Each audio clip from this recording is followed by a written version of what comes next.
Welcome to the Explainer. I am absolutely thrilled you're tuning in today because we're going to unpack one of the most fascinating and honestly highly efficient techniques in the entire world of horticulture. We're talking about dormant bud grafting.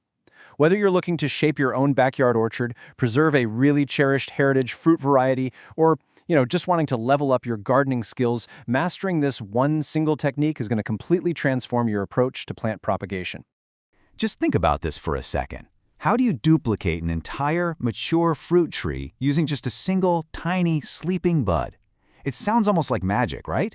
But it's actually just a brilliant masterclass in plant biology. With just one precise cut and a little bit of good timing, you can literally hijack the root system of an established tree to clone your absolute favorite fruit variety. And the best part? You do it while using just a fraction of the material required by other grafting methods. Okay, let's dive into this. Dormant bud grafting, which you might also hear referred to as late summer budding, is a vegetative propagation method. Basically, what happens here is you take a single bud from your desired tree, which is known as the scion, and you fuse it onto a host plant, which we call the rootstock. But here is the real genius part. Because we do this in the late summer, the bud fuses and heals, but it remains in physiological rest.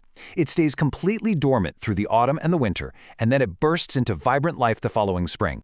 So here's our roadmap for today's explainer. We'll start with the magic of dormant buds, then we'll look at perfect timing and conditions, walk through a step-by-step grafting guide, troubleshoot common mistakes, discuss expert care and maintenance, and then wrap up with a quick summary and disclaimer. Let's kick things off with Section 1, the magic of dormant buds and understanding the biology behind them. I just love this metaphor. Think of our little scion bud as a sleeping passenger. By late summer, that bud has finished its active vegetative growth and formed a really well-defined terminal bud.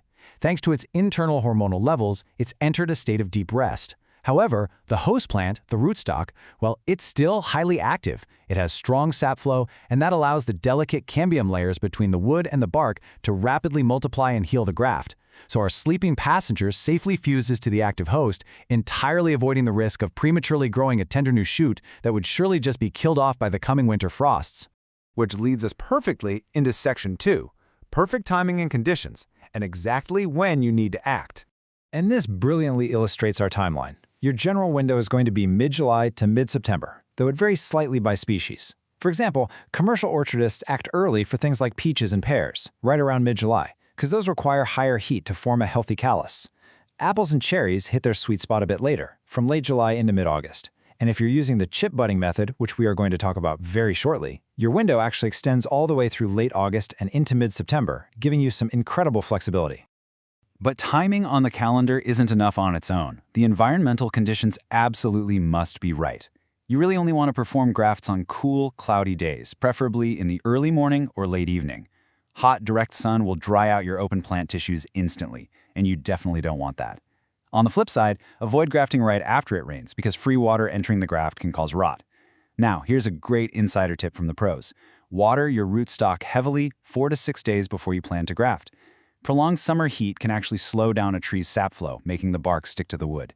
Doing a deep watering artificially induces a rush of sap, maximizing cell turgor and making the whole grafting process infinitely smoother.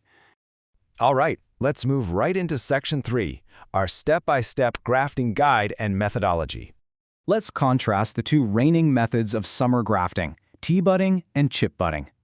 Now, T-budding is your classic approach. You make a T-shaped slit in the rootstock's bark, peel it back, and slide a shield-shaped bud inside.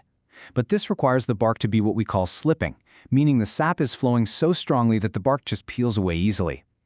Chip budding, on the other hand, was originally developed in England and is really the modern favorite. Instead of peeling the bark, you make an angular cut straight into the wood of the rootstock and then place a matching geometric chip of wood containing your bud right into that notch. It works even if the bark isn't slipping, it provides way tighter contact between the cambium layers, and it actually yields a much straighter trunk as the tree grows. Let's walk through the actual chip budding procedure step by step. Step 1, clean your rootstock with a dry cloth about 10 to 12 centimeters above the ground, ideally on the north side so you can protect the graft from direct sun. Step 2, make a downward 45-degree angular cut, followed by a second downward cut to remove a small chip of wood from the rootstock. Step 3, repeat this exact same cut on your scion wood to harvest your bud. Step 4, and this is absolutely crucial, place the scion chip into the rootstock notch, making absolutely sure those green cambium layers align on at least one side. Step 5, wrap it completely and tightly from the bottom up with grafting tape to seal out the air. Oh, and remember, when you harvest your scion bud, be sure to leave about 1 centimeter of the leaf stem, the petiole, attached to it. You're going to need it for the next step. Let's move to Section 4 and see how this builds into troubleshooting and common mistakes, specifically using what's known as the petiole test. This brings us to a highly satisfying natural indicator trick. Remember that 1 centimeter leaf stalk we left on the bud? Well, 10 to 14 days after you graft, you're going to gently touch that little stalk. If your graft was a success, the petiole will have turned a lighter color and will neatly snap off with the lightest little touch, revealing a fresh, healthy, plump green bud underneath. This means the cambium is connected and the sap is flowing. But if you failed, that little stalk will shrivel up, turn dark, and cling stubbornly to a darkened, dying bud. But hey, if that happens, don't panic. Because we do this in the summer, you usually have plenty of time to simply make a new cut lower down on the rootstock and just try again.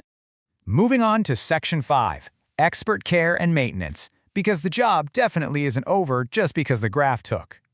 Proper aftercare is absolutely vital here. As soon as you confirm success with that petiole test, you must loosen or carefully slice the grafting tape on the backside of the rootstock. The host tree is still growing, and tight tape will literally choke the stem. Through the rest of the autumn, check the tree every month or two and just rub off any wild shoots that are trying to grow below your graft. Finally, the most important step happens the following spring. Just before the sap starts to rise, you must take your pruning shears and cleanly cut off the entire top of the rootstock, about ½ centimeter above your sleeping bud. This drastic cut redirects literally 100% of the host plant's aggressive spring energy straight into your chosen bud, forcing it to wake up and shoot toward the sky. Finally, let's wrap things up with Section 6, our summary, educational disclaimer, and what's next. So the crucial point here is that mastering dormant bud grafting gives you immense leverage. You aren't wasting large branches of scion wood, you're utilizing single individual buds. It allows you to rescue damaged trees, multiply rare heritage varieties, and cultivate a highly productive garden with minimal material and zero messy grafting wax. The chip budding method in particular offers you a wide late summer window and an incredibly high success rate once you understand how to line up those living cambium layers. I do want to end by noting that this explainer is strictly for educational purposes. Always make sure to consider your local horticultural regulations, particularly regarding plant patents and disease transport, and definitely consult with professional horticulturists for personalized guidance in your specific climate. So, what cherished heirloom fruit variety will you rescue from extinction this summer? Grab a grafting knife, get out into the garden, and I'll see you in the next explainer.